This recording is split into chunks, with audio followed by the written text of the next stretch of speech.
thanks for coming. So Bill, let's talk about the movie. Yes, well, for those of you who don't know David Shields, I thought I'd just say a couple of words of introduction for you about him. He's an internationally best-selling author. He's authored 20 books, including Reality Hunger, which was named one of the best books in 2010.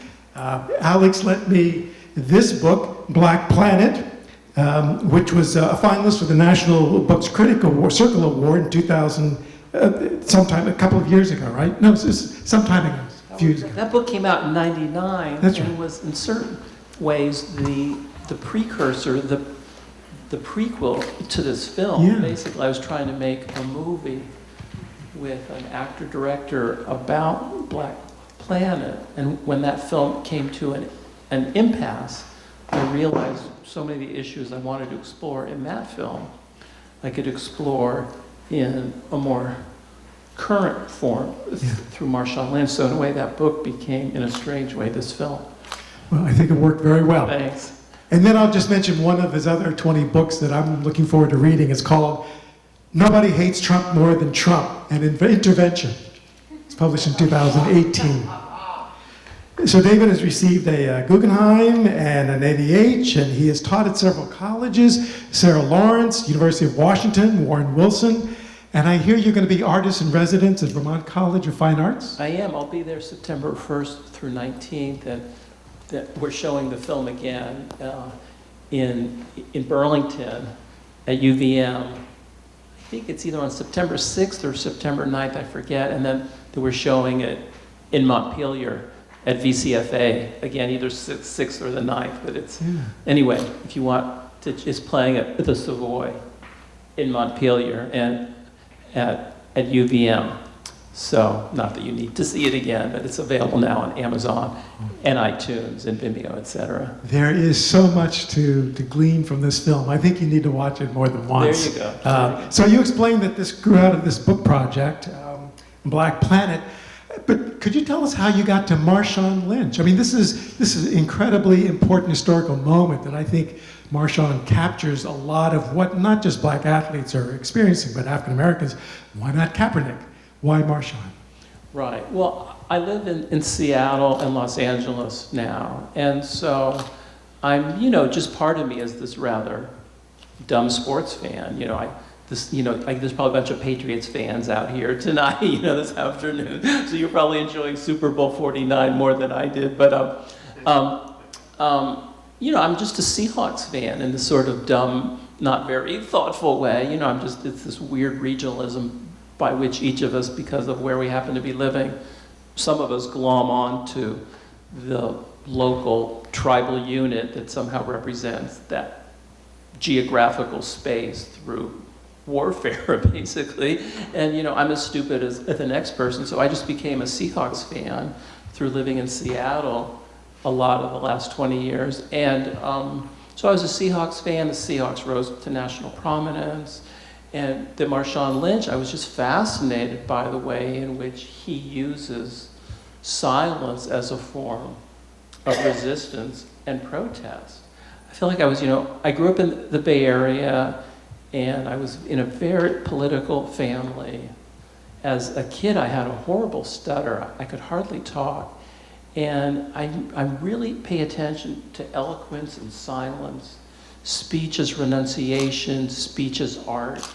I feel like I was born to make this movie. I don't know if you liked it or not, but between politics, sports, the West Coast, and speech, I just feel like I zoned in on Marshawn Lynch, and I could feel from the very beginning there was speech in Lynch's silence, as there's speech in a way a stutterer's block. Like, I knew he was saying something through that silence, and I wanted to rhapsodize about Marshawn's silence. I feel like the culture was getting it disastrously wrong. Literally, his silence speaks volumes. It's amazing. And so does your film. Thanks, Bill. Thanks a lot. The intersectionality of race, gender, class, black masculinity, entertainment, media, history, Oakland, athletics, it's all there. Thank you.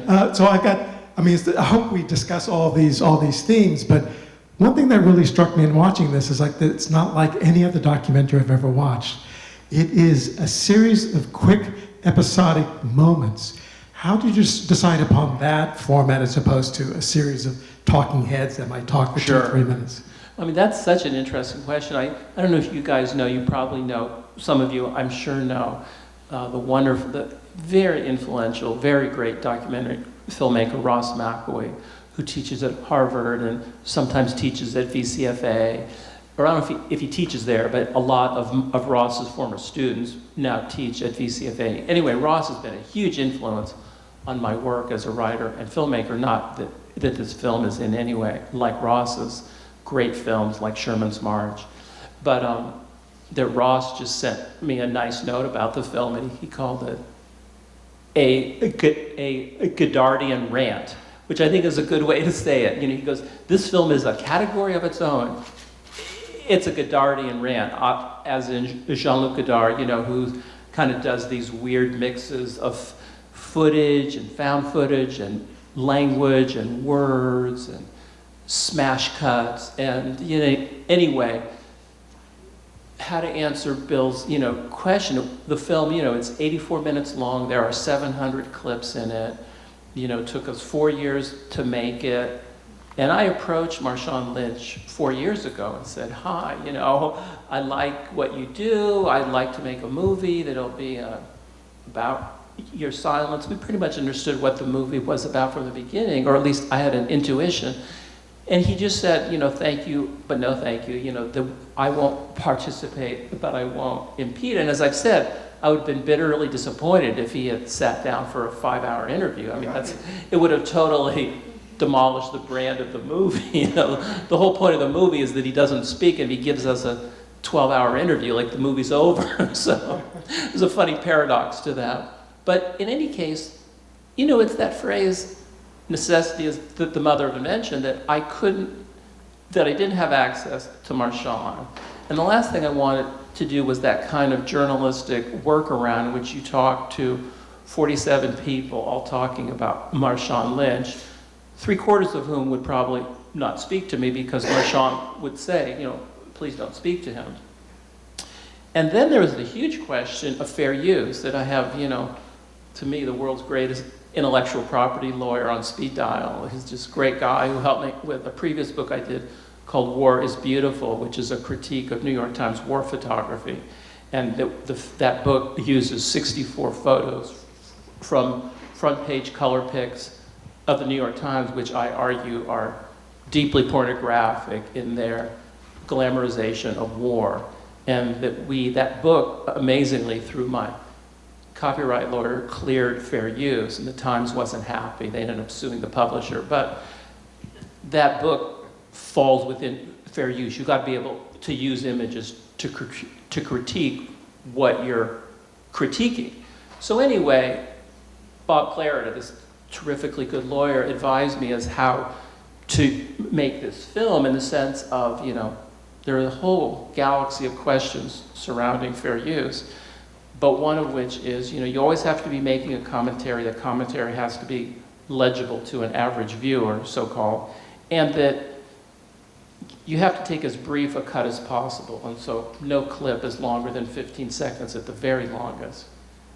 Also, what we kept on thinking is, don't make the movie feel like you're watching television. Make it feel like a Marshawn Lynch run with cuts and back, you know, reversals and stutter steps and speed and stopping. Like if, you know, you've seen some of Marshawn Lynch's runs, either in they're kind of these amazing 5 or 7 seconds of kinetic, surprising velocity and violence, and it's sort of like, what did I just see? And that we wanted the film, we kept telling ourselves, to feel like Beastquake 3.0 was our sort of thing, to feel like a surprising Marshawn Lynch run. So that we didn't have access to Marshawn, we had to follow fair use. And the last thing, you know, with all due respect to Ken Burns, who, you know, is obviously a masterful documentary filmmaker, a Ken Burns approach would have, to me, violated the street cred, that you don't want a highly polished film about Marshawn Lynch, whose whole point is to violate polish, I think. Thank you. I think we should open this up to the House now. Would it be better if I pass the mic around, Stat here? All right. And feel free to ask any other questions, because you're a historian of African American culture, and I'd be dying to know what I'm not looking for praise per se, but I'd love anything that you're seeing in the film that from your training that you see, like threads that you write about or themes. I mean, as we were talking earlier, you're talking about class. I think that's really crucial. The movie is about class in a way that, I don't know if you could talk about that a bit. Well, one thing that your film really struck me is that when I teach history, I want my students to know that the present is conditioned by the past, that we are here now because of what's come before. And I think your film demonstrates that so clearly, with all of these allusions and references to the founding of this country, even preceding the founding of this country. I don't know if you're aware of this or not, but today is the 400th anniversary of the first enslaved Africans brought to Jamestown. So isn't it ironic that we're sitting here watching this film now? We'll be ringing the bell in 4 minutes. Is that right? Oh, thank you. Okay. So it's ironic that we're watching this film, which tells us so much about American history, and at this particular moment. Thank you. One thing I think we tend to ignore is how much class is really a part of race. And I think when you look at African American life in Oakland, you're looking at not just a racialized life, but one of class as well. And that comes out so clearly. But you and I should talk afterwards. Yeah. I'd like to give the audience a chance to speak. Yes. Did you have to deal with Roger Goodell's office or the NFL in any way in the making of this film? And whether you did or didn't, what is your take on where this important resistance movement is going? I wonder if you're Roger Goodell's brother, you look slightly like him. No relation, I assure you. But Goodell is the commissioner of the NFL. Any of you guys, I guess that if you watch the movie that you see, he shows up a couple times. Goodell and the NFL, we're back to fair use. That obviously if we had approached the NFL and said there are 14 clips in the movie, we're seeking your approval. The NFL is famously draconian in their treatment of fair use. I've had friends who are working on films, and I forget what, Alex, you may know, like it's something like $10,000 per second or something like that. It's it's like a ludicrously exorbitant fee that would make nobody be able to afford it. So what we did, it's a kind of Marshawn Lynch approach, which is instead of trying to solve the problem by saying, please, Mr. Commissioner, can we have access to these 14 clips, that we changed the entire discourse and said, we are declaring fair use unto, the whole film is fair use. And, we had to get what's called E&O insurance, errors and omissions. We had to get media liability insurance, the $5 million. We had to have my lawyer advise us time and time and time again about the film. We had to cut it and recut it and recut it for his approval so he could write a letter so that we could get insurance. And so basically, that we didn't pay a penny for permissions for anything, whether it's a clip from Dave Chappelle, whether it's a clip from Key and Peele, whether it's a clip from the NFL. That I do think the film is, from the very opening quote from Melville all the way in to Chuck D, it's always making a cultural argument that, and that leads to your second question, where are we in the resistance? And I don't pretend to be, you can tell where the film's political loyalties are. It's fairly overt, it's, as Ross said, a sort of Godardian rant. But I guess the point of the film for me, or one of the many points, is that Oh, that's the bell for, That's wow. the bell, that's right. Yeah, well, that's a I powerful think they've thing. run a few times today, Yeah, we haven't should they? pause for it. Yeah, the resistance is, I think that I feel totally lost and totally confused. I mean, the film is just like my book about Trump is an attempt to try to explain his weird appeal to a certain group of Americans and try to not just say what everyone else is saying, which Trump is really awful, which is kind of obvious, but try to say, what is he doing? Why does it work? What is his performative genius, I think? How is it working? Can we unpack and deconstruct this so it no longer works? I think in a slightly similar way, I'm trying to show, yes, there are obvious and overt rebels, whether it's, whoever that is, even in the sports realm of Colin Kaepernick, who is out of the NFL. I guess the point of it is, for me, is there are many ways of resisting. There's a great line of Albert Camus who says, the only way to deal with an unjust society is to be so absolutely free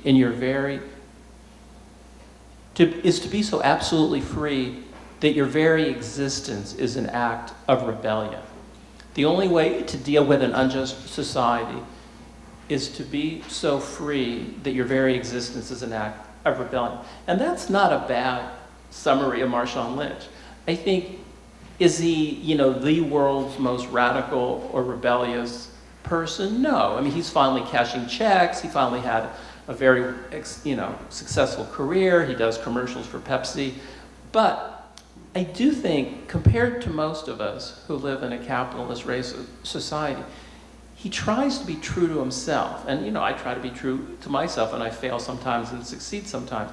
But I think, given the relatively public realm he inhabits, he's remarkably true to himself. And I think, in that way, I find him inspiring, But I'm not sure how well I've answered your latter question. With, perhaps other people in the audience could answer that better. Question here, thank I you. have a question. Did you guys teach together? No, we did a thing. Together a couple of weekends ago. In what? In music? Or? A play in A play? Norwich, Vermont. What play? We're getting off topic. We'll talk about that later. I'm interested if you've heard about the 16, well, first of all, I love film, I love the style, I love Thank you. everything about it. I love what it says, I agree with everything it says, which makes me unnecessary. Because if two people agree, then one of them isn't necessary. Right. Yeah, it's meant to be a provocation. Like I don't know if I agree with everything in the Yeah. movie. Yeah. But Feel free to push back. there's this project the New York Times is doing, 1691.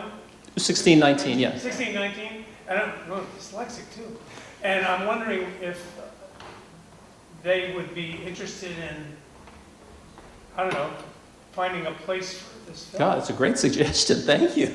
It's a really good suggestion because I was just talking to Bill about that project 1619, which I'm just starting to read. But it does seem ambitious and kind of well conceived, and I have a complicated history with the Times. I know. But I think the Times has been fine to me ever since I published that book. I think they say like, well, there's a line in the book, in the film, it's something like, the only time power steps back is against more power. Yeah. I feel like hey, if this guy has the willingness to criticize us, well, I don't know. I don't think the Times thinks that way. It's not one big organ, but anyway, it's a really good suggestion. I'll definitely ask the sales agent to mention. The woman that's the lead on it was interviewed on the radio the other day. I was listening to her, and the one thing she said was, look, I'm not, I don't have an answer.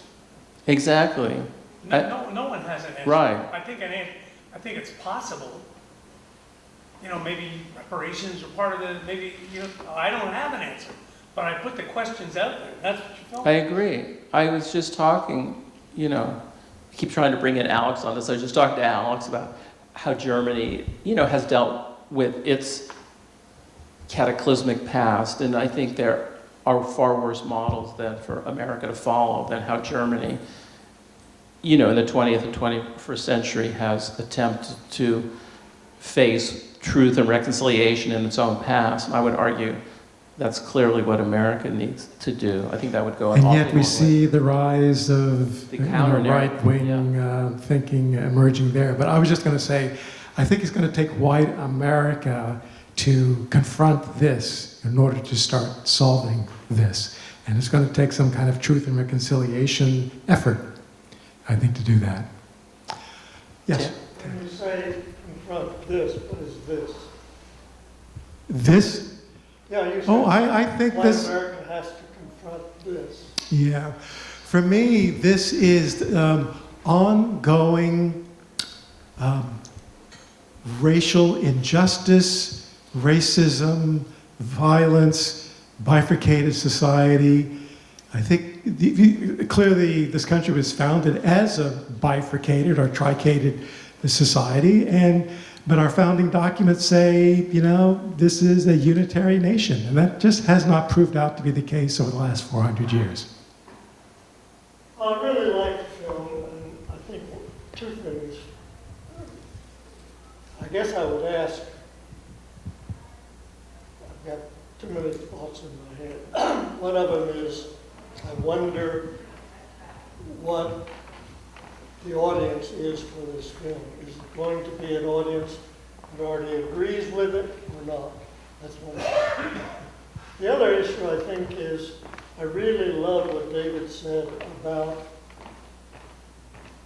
you know, I'm not a sports fan, I have no idea who Lynch is or anything else, but watching him run is amazing. I mean, even I, not a sports fan, can appreciate that. I mean, it's like, you know, he's a Teflon kid or something. And I love that as a kind of a metaphor for the way you put materials together. That really works, I think. The other thing that really works is, as you say, his silence. And I wish somehow that was stronger, because sometimes it's like he's maybe mumbling down here or something, and I'm not sure he's speaking or not. I wish. That's the only thing I regret about the film, is that I don't get the profound, I don't get the sense of his profundity, if you like, about being quiet.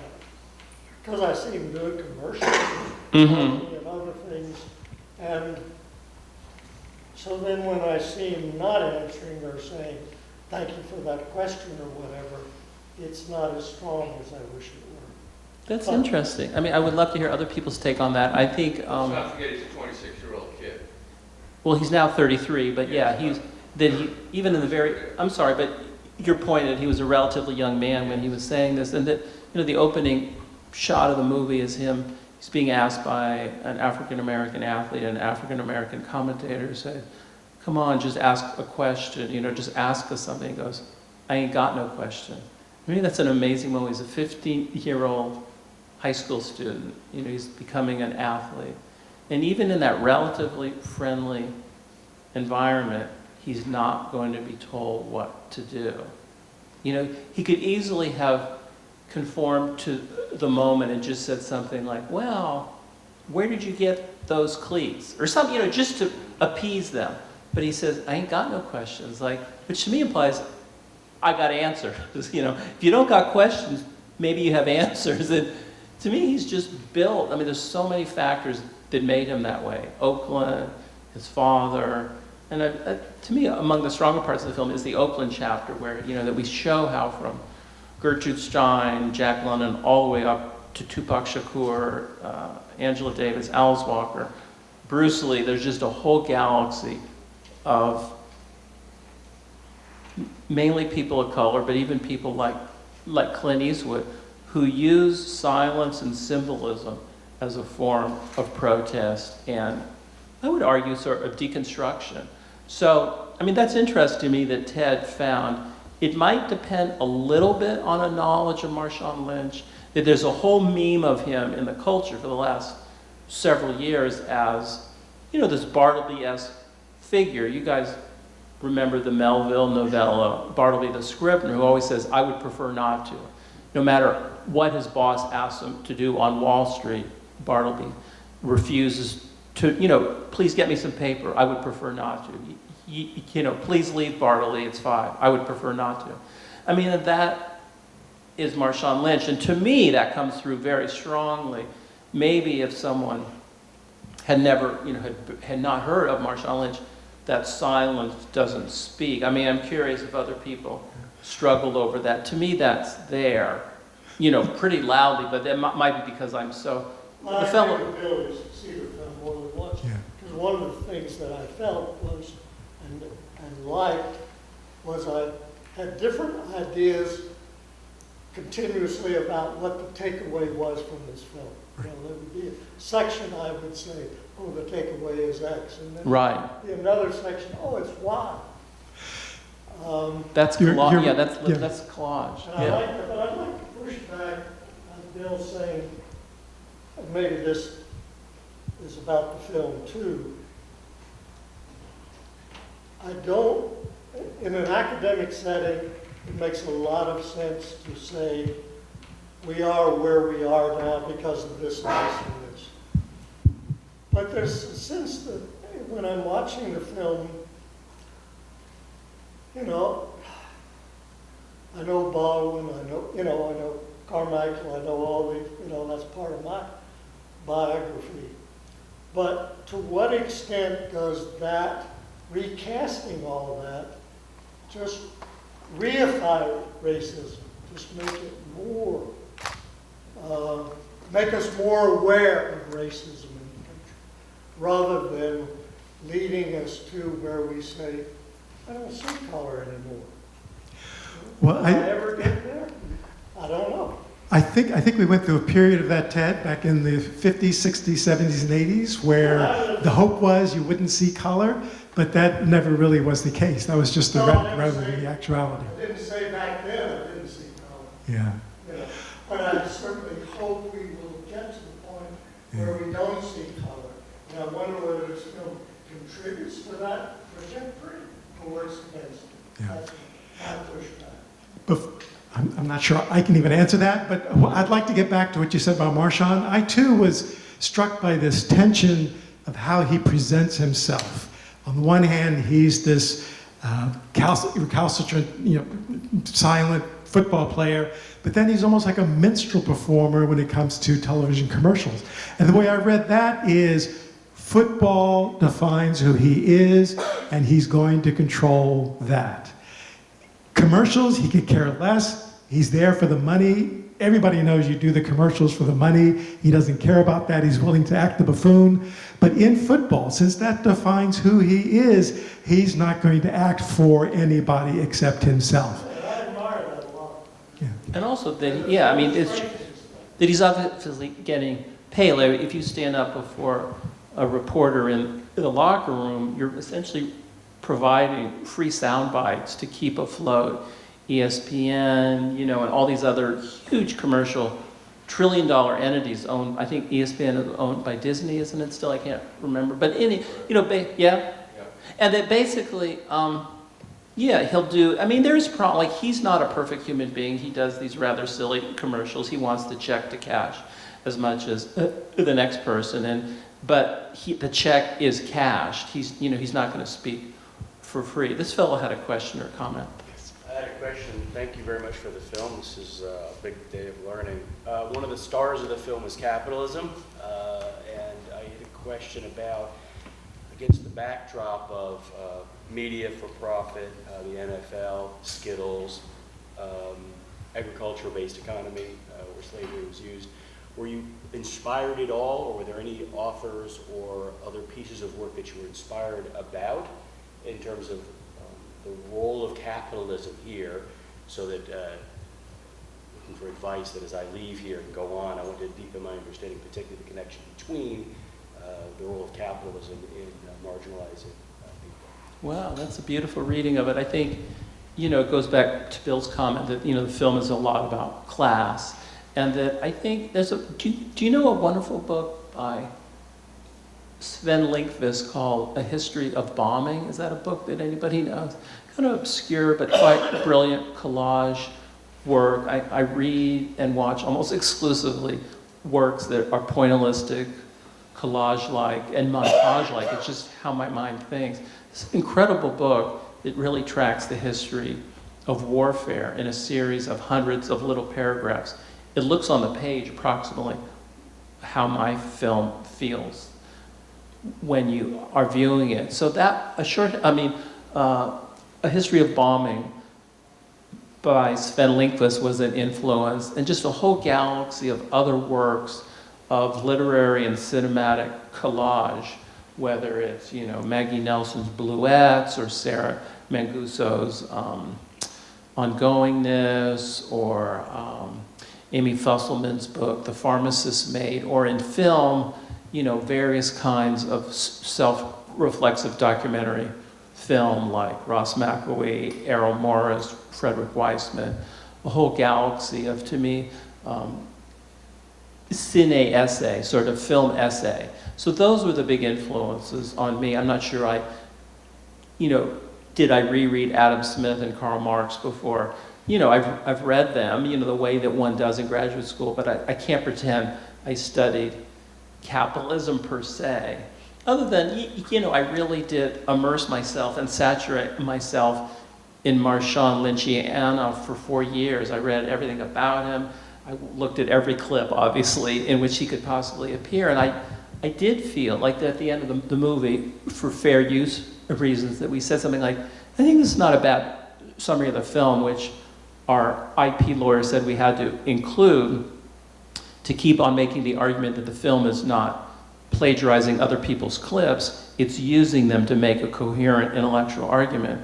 At the end of the film, that we say, Marshawn Lynch is trying to be true to himself in a capitalist, racist society that wants to exploit him. And I think this is the crucial part. And that he wants to both exploit and oppose. That's where it gets interesting to me. That's the movie that it's easy to oppose it, in a way, if you're Thoreau and Emerson is paying for your cabin in the woods and you're opposing it. Well, not to denigrate what Thoreau did, but it was sort of an easy gesture, I would argue. Whereas Lynch wants to occupy a public space, he wants to check to clear, and he wants to figure out a way to oppose it at the same time. And I think that he crafted a rather brilliant trickster strategy. I really like what Joseph Campbell says in the film, that the trickster both destroys and remakes the world. And that's a rather grandiose interpretation of Marshawn Lynch, but I think he is a rather classically trickster figure.